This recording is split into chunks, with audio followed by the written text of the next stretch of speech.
नमस्कार, मैं Hemant Krishna the live संकेत में आप सबका स्वागत है। आज मेरे साथ डॉक्टर ओम प्रकाश मिश्रा जी एक नए मुद्दे के साथ हाजिर हैं। डॉक्टर साहब, अभी तो आप कल अयोध्या में थे जी, और कुछ अखबारों में आपकी तो टिप्पणी भी आई है। मोदी जी भी कल वहां थे, बिल्कुल, योगी जी भी थे जी, और आपने देखा होगा कि योगी मोदी जी जीप से गाड़ी से रोड शो कर रहे थे। हाँ, वहां के जो प्रत्याशी हैं और वर्तमान में भी वो सांसद हैं, लल्लू सिंह जी, वो भी मौजूद थे। मैं आपको बता दूं, लल्लू सिंह जी हम लोग एक ही साकेत डिग्री कॉलेज के पढ़े हुए हैं। वो हमसे काफी साल सीनियर थे और बहुत पुराने, वो खांटी के संघी हैं और विद्यार्थी परिषद के नेता भी रहे वहां पर। तो इस बार भी उनको प्रत्याशी बनाया है। जी, जी। अब मोदी जी तो देश में पूरे चुनाव हो रहा है और वहां तो सारा कार्यक्रम ही उन्होंने किया उसी राम मंदिर के नाम पे पूरे देश में। वोट भी मांग रहे हैं। बिल्कुल। बहरहाल गए, ठीक है, कोई बात नहीं है, चुनाव का समय है। लेकिन आपको क्या वहां की भीड़ देख करके, उनका भाषण देख करके, उनका भाव देख करके क्या लगा आपको? देखिए, भारतीय जनता पार्टी ने ये सोचा था कि राम मंदिर उनके पास तुरुप का एक्का है, जिसके जरिए वो अपनी राजनीतिक लड़ाई को फतेह कर लेंगे। लेकिन जिस तरह धर्म के ऊपर जाति हावी होती जा रही है, उससे कहीं न कहीं संघ यानी कि राष्ट्रीय स्वयंसेवक संघ, भाजपा और स्वयं मोदी जी पसोपेश में है कि होना क्या चाहिए। कल जो उनका रोड शो था, हमने तमाम लोगों से बात की, भीड़ को बुलाया गया था, ट्रेनें चलाई गई थी स्पेशल, बसें लगाई गई थी स्पेशल कि अधिक से अधिक लोग आए। वहां अयोध्या के जो सराउंडिंग में हैं लोग, वो नहीं थे। दरियाबाद विधानसभा के कुछ लोग मुझको जरूर मिले थे जो उस रैली में, उस आयोजन में आए थे। बाकी जिस तरह की उसकी पब्लिसिटी की गई और राजनीति में किस समय पर क्या किया जाए, यही इंपॉर्टेंट होता है। जैसे कल मोदी जी ने किया, योगी जी ने किया। तो अब अभी आपको एक रिपोर्ट मिली होगी जिसमें कहा गया था कि जो ये मुद्दा है राम मंदिर, ये सिर्फ 8% वोटों को प्रभावित कर पा रहा है। 27% महंगाई, 23% बेरोजगारी और 8% राम मंदिर। एक बात मैं यहाँ रोकना चाहता हूँ जी, एक मिनट। कोई भी चुनाव आता है, जब कांग्रेस की सरकार थी तब भी महंगाई का मुद्दा था, तब भी बेरोजगारी का मुद्दा था। तो वो तो हर सरकार में, हर चुनाव में ये मुद्दा रहता रहा। एक बात जरूर है, इन मुद्दों पे सरकार भी बदलती रही है। बिल्कुल। तो अभी क्या फर्क है? इस समय ये मुद्दा कुछ ज्यादा गंभीरता से लिया जा रहा है। संघ परिवार को या भाजपा को ये ध्यान में था कि खासतौर से उत्तर प्रदेश तो हम फतेह कर ही लेंगे, और खाली उत्तर प्रदेश नहीं बल्कि हिंदी भाषी प्रदेश जो है, राम मंदिर के नाम पे हम फतेह कर देंगे। नहीं, राम मंदिर का असर तो दक्षिण में भी रहा, ऐसा नहीं है, वहां लोग ज्यादा है। लेकिन वो चीज हो नहीं पा रही जो कयास उन्होंने लगाया था। तो क्यों नहीं हो पा रहा, क्यों नहीं उसका लाभ ले पा रहे हैं? अभी हमने कहा ना कि धर्म के ऊपर जाति हावी होती जा रही है। धर्म का जो गेम है वो कमजोर होता जा रहा है। नतीजा क्या हो रहा है? पाकिस्तान को मुद्दा बनाना पड़ रहा है। जो मुद्दा बनने चाहिए उससे हम भटक रहे हैं। हम पाकिस्तान को मुद्दा बना रहे हैं, आतंकवाद को मुद्दा बना रहे हैं, गोधरा को मुद्दा बना रहे हैं, 370 को मुद्दा बना रहे हैं। लेकिन मैं आपको ये कह रहे हैं कि पाकिस्तान चाहता कि कमजोर प्रधानमंत्री हो, और मोदी के शब्दों में हम सहजोर प्रधानमंत्री हैं। नहीं, अगर हम आपको याद दिलावें जी कि जब मोदी जी 2014 में आए थे तो अफगानिस्तान गए थे 2015 में, और जब वहां से वो वापस इंडिया आ रहे थे, दिल्ली आ रहे थे, उसी बीच उनका विमान पाकिस्तान चला गया था। और वहां पर नवाज शरीफ की सरकार थी, नवाज शरीफ से मिलकर के आए थे जी। तो मुद्दा तो ये होना चाहिए जो भी वो के लिए कुछ साल वाल ले गए थे पूरा वहां पर। और होना तो ये चाहिए कि उन्होंने कहा, उनकी पार्टी कह रही है कि राहुल गांधी को पाकिस्तान चुनाव लड़ना चाहिए। तो गए वो और चुनाव बस तो राजनीति में कब कौन चीज कही जाए और किसको पर किस तरह अटैक किया जाए, इसमें एक्सपर्ट है भारतीय जनता पार्टी के लोग। जी जी जी। इसीलिए जो कल का शो था, मैं ये नहीं कहता हूं कि वहां चुनाव का परिणाम 4 जून को क्या होगा, लेकिन इतना आसान भी नहीं है। रोड शो वोट बैंक में बदल पाएगा, ये आसान बात आपको एक बात और याद दिला रहा हूं जी। 2014 से 2019 तक जब इनकी सरकार रही और मोदी के तमाम शो विदेशों में होते रहे, मोदी मोदी मोदी, अब वो जैसे भी होता रहा, तो बल्कि पाकिस्तान में भी ये चर्चा हुई जब वहां गरीबी बढ़ी, सबको हुआ कि भाई अगर मोदी जैसा प्रधानमंत्री हमको मिल जाए तो बहुत तरक्की कर जाए जी। और मोदी कह रहे हैं, उनकी पार्टी करेगी राहुल को वहां से चुनाव लड़ना चाहिए। तरक्की व्यक्ति नहीं करता है, संसाधन करते हैं जी। आपके पास सारे इंस्ट्रूमेंट हो, एक के 5-5, आप सेकंडों में तरक्की कर जाएंगे। और बगैर इंस्ट्रूमेंट के आप कोई तरक्की नहीं कर सकते। इंस्ट्रूमेंट आपको कितना भी बड़ा ज्ञान, हम आपको वाद्य यंत्र दे दें, इसको बहुत बढ़िया बजाइए, जो हम बजा ही नहीं पाते, नहीं बजा पाएंगे। तो उनके तो मोदी के पास वाद्य यंत्र अगर यहाँ मिला, यहाँ संसाधन मिले, तो मोदी ने उसका उपयोग किया। अब हमको उपयोग करना आता ही ना हो तो हम तो बेकार हैं।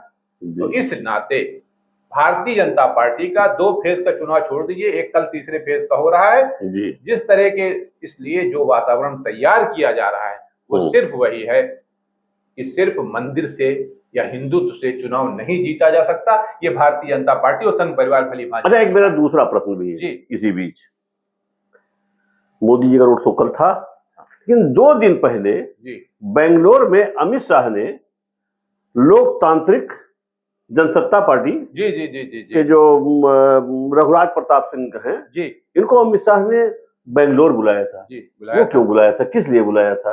देखिए है क्या, प्रतापगढ़ में वो कुंडा रियासत के है राजकुमार हैं, राजा हैं, बाहुबली हैं, उन्हीं की चलती है, संपन्न है और उन्हीं की चलती है। सिर्फ मायावती जी ने जब वो मुख्यमंत्री थी तो तभी वहां उनको प्रताड़ित किया था। उनको रघुराज प्रताप सिंह जी को इसलिए बुलाया गया है कि जो अमेठी है, रायबरेली है, सुल्तानपुर है, जौनपुर है, और जौनपुर की मैं बात कर रहा हूं तो जौनपुर में तो खेल हो गया ना, हो गया, चलिए उस मुद्दे बाद में आते हैं, ठीक है। वाराणसी है, इन जिलों में राजा भैया की पकड़ है, कुछ पकड़ है, नहीं ठीक ठाक पकड़ है, ठाकुरों में ठीक ठाक पकड़ है उसको, और ठाकुर नाराज चल रहा है क्योंकि 80 सीटों पे टिकट काटा है पूरे देश में बीजेपी ने। तो इसीलिए अमित शाह जी ने रघुराज प्रताप सिंह राजा भैया को बेंगलुरु में बुला के बात की और उनका जो भी आश्वासन दिया गया है वो पॉलिटिकल आश्वासन है, उसके बारे में हम कोई चर्चा नहीं करेंगे। उनको आश्वासन दिया गया और उनसे कहा गया कि आप हमारी मदद कीजिए। इस बात को राजा भैया ने कोई छुपाया नहीं, उन्होंने डंके की चोट पे कहा कि मैं अमूमन भाजपा के पक्ष में रहता हूँ और उसी का काम कर रहा हूँ, भाजपा की मदद भी करता। अब आपने कहा तो और करेंगे, अब और रणनीति तय किया होगा आपस में मिलकर दोनों लोगों ने तो कि कैसे मदद की जाए। अमित शाह जी की सोच है कि भाई रायबरेली किसी तरह जीतना नहीं चाहिए, राहुल गांधी हारना ही चाहिए और उसमें राजा भैया के पास जो वो है पावर है उसका वो इस्तेमाल करें। अभी डॉक्टर साहब रायबरेली से जी एक पत्रकार हैं राधे श्याम कर्ण जी, ये एक संगठन के पत्रकार संगठन के अध्यक्ष भी हैं।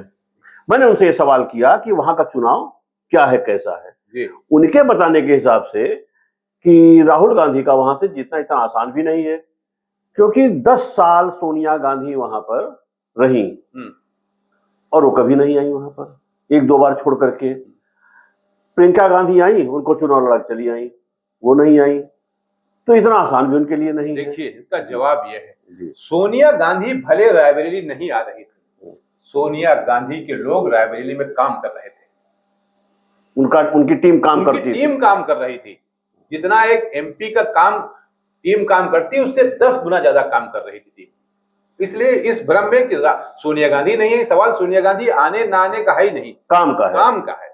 रायबरेली के लोग आश्वस्त हैं कि सोनिया गांधी के जब यहाँ मेंबर ऑफ पार्लियामेंट थी तो काम हुआ है रायबरेली। तो राजा भैया का क्या असर दिखा सकते हैं यहाँ पर, कुछ कर पाएंगे? अब वो ठाकुर वोट बैंक को प्रभावित कर सकते हैं, कुछ अपनी शक्ति का इस्तेमाल कर सकते हैं। इस नाते वो प्रतापगढ़ है, कौशाम्बी है, प्रयागराज है, यहाँ वो कुछ न कुछ कर सकते हैं, ऐसा अमित शाह जी मानते हैं, ये भाजपा मानती है, तभी तो उनको बुलाया गया। जी जी जी। दूसरा क्या है कि ठाकुर जो बिरादरी में कुछ नाराजगी है, वो नाराजगी काफी हद तक दूर हो जाए शायद इससे। अच्छा, दूसरी चीज ये है कि अब हम एक जौनपुर में खास सीट है और उसी तरीके से बस्ती में भी जी बसपा ने जिनको वहां पर पर्चा दाखिल कराया था जी उनसे टिकट वापस ले लिया है। जी।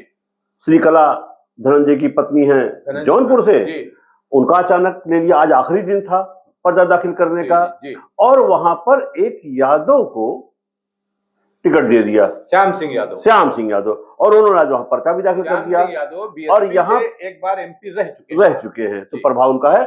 और यादव बाहुल क्षेत्र है, जौनपुर यादव बाहुल और ठाकुर बाहुल क्षेत्र है। उसी तरीके से बस्ती में भी उन्होंने प्रत्याशी जो पांडे लड़ रहा था उसको हटा करके वहां भी पटेल को कर दिया है।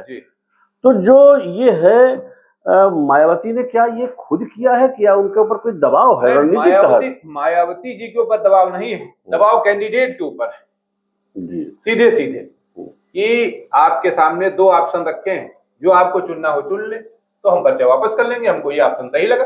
नहीं, लेकिन हमें अभी समाजवादी पार्टी के अंदर खाने से यह खबर आई कि साहब अब ये साम दाम दंड भेद कर रहे हैं और मायावती के ऊपर प्रेशर डाला है कि फाइल आपकी खोल दी जाएगी, आकाश को न बोलने दिया जाए। तो हमको लगता है कि प्रत्याशी के साथ इन पर भी दबाव होगा, प्रत्याशियों पे दबाव है और पार्टी प्रमुखों पर भी दबाव है। सिर्फ दबाव अगर किसी ऊपर नहीं चल पा रहा है तो राहुल गांधी के ऊपर नहीं चल पा रहा है, अखिलेश यादव के ऊपर भी कुछ खास नहीं चल पा रहा है। हाँ, इन दोनों पे तो एकदम नहीं चल पा रहा है। और उसकी वजह अखिलेश, राहुल गांधी चलो बड़े नेता हैं, उनके सीधे सीधे प्रतिद्वंदी हैं, लेकिन अखिलेश का जो उनका दबाव नहीं पड़ रहा है उसकी वजह है नेताजी का जो संबंध था, हाँ, उस नाते उन पर। लेकिन हम अभी ऐसे राहुल गांधी की बात करें, बीजेपी कह रही कि वहां से वो भाग खड़े हुए अमेठी से और रायबरेली चले गए। उस पर प्रमोद तिवारी का एक बयान आया है। प्रमोद तिवारी ने कहा कि स्मृति ईरानी को हराने के लिए तो हमारे शर्मा ही काफी है, वो शर्मा जी काफी हैं, और अगर वो वहां से लड़ती तो पूरे देश में एक मैसेज जाता, स्मृति ईरानी वर्सेस राहुल गांधी, इसलिए वो वहां से चुनाव नहीं लड़े। और अगर वहां से चुनाव लड़ रहे हैं रायबरेली से, तो जहां ये चुनाव पूरे देश में इंडिया वर्सेज शुरू हुआ था, अब वो बदल करके मोदी वर्सेज राहुल हो गया है। इसमें आपका क्या कहना है? अभी पूरी तरह से देखिए, भारतीय जनता पार्टी तो ये चाह रही है कि चुनाव सीधे सीधे राहुल बनाम मोदी हो जाए, लेकिन राहुल गांधी फूंक फूंक के कदम रख रहे हैं, इंडिया गठबंधन फूंक फूंक के कदम रख रही है कि राहुल बनाम मोदी न होने पाए, ये न होने पाए ना। इसमें तो मोदी को फायदा होगा ना, क्योंकि मोदी बड़ा चेहरा है राहुल के कंपेरिजन में। तो वो इसलिए राहुल गांधी और इंडिया गठबंधन दोनों सीधे सीधे उन पर अटैक नहीं कर रहे हैं, बल्कि आम आदमी के मुद्दों को उठा रहे हैं और उनके आम आदमी के सरोकारों को उन मुद्दों से जोड़ रहे हैं। ये तो प्रियंका गांधी ने भी कहा बिल्कुल कि भाई राहुल गांधी जो हैं वो जनता के बीच में जा रहे हैं, वो साधारण कपड़े पहनते हैं, साधारण तरीके से पूरे देश में 4,000 किलोमीटर उन्होंने किया, वो बंदा सफेद टी शर्ट और पैंट पहन के पूरा सब और उन्होंने तो यहाँ हर पे ड्रेस बदली जा रही है। और राहुल को शहजादे करने का उन्होंने जवाब दिया कि मोदी जी तो शहंशाह हैं इस देश के, जो जनता से नहीं मिलते हैं। शहजादा शब्द क्यों इस्तेमाल किया गया है आप तो बताइए। राजकुमार भी कह सकते थे, युवराज भी कह सकते थे। हाँ, शहजादा शब्द मुस्लिम उससे आता है। जी जी जी जी, ये मैसेज देना था। तो उन्होंने भी कहा वो शहंशाह है, राजा नहीं कहा, शहंशाह कहा है। उन्होंने भी वही मैसेज दिया। और शहंशाह का जो एक रूप होता है, प्रियंका गांधी ने बताया कि इनके कपड़े देखिए एक भी दाग नहीं होंगे, एक छींटे भी नहीं होंगे, वो नहीं होंगे। तो फिर कैसे हो? शहंशाह का वो जनता से मिलते नहीं हैं, केवल अपने मन की बात कहते हैं। बिल्कुल भाई, अब आजकल अब इंटरव्यू दिए जा रहे हैं, पूरे 10 साल तक कुछ नहीं हुआ, किसी मीडिया वाले से नहीं बात की गई। एक आखिरी सवाल अब है, बहुत 60 में चाहेंगे, 1 मिनट के अंदर जवाब उसका। कल 10 जगह से चुनाव होना है, तीसरे चरण का। इन जो 10 जगह के लिए चुनाव हो रहा है, वहां क्या स्थिति बन रही है? अब आखिरी क्षणों पोलिंग पार्टी जा चुकी है, पहुंच चुकी है। पिछली बार 2019 मैनपुरी है, बदायूं है, फिरोजाबाद बरेली है, फिरोजाबाद है, आगरा है, फतेहपुर सीकरी है। देखिए 2019 के चुनाव में समाज 8 में से 6 सीटें भारतीय जनता पार्टी के पास थी। 10 में से, हाँ सॉरी 10 में से 8 सीटें भारतीय जनता पार्टी के पास थी और 2 इधर थी। इस बार के चुनाव में जो क्या पलट जाएगा? हमारा जो समीकरण कहता है या हमारा जो स्पेकुलेशन कह रहा है उसमें कम से कम 50-50 का गेम है। 5 सीट से कम समाजवादी पार्टी और कांग्रेस के गठबंधन, भाजपा का 3 सीटों का नुकसान होगा और समाज इंडिया गठबंधन का फायदा होगा, 3 सीटों का फायदा होगा उनको। तो आज के लिए डॉक्टर साहब बस यही समाप्त करते हैं। नमस्कार।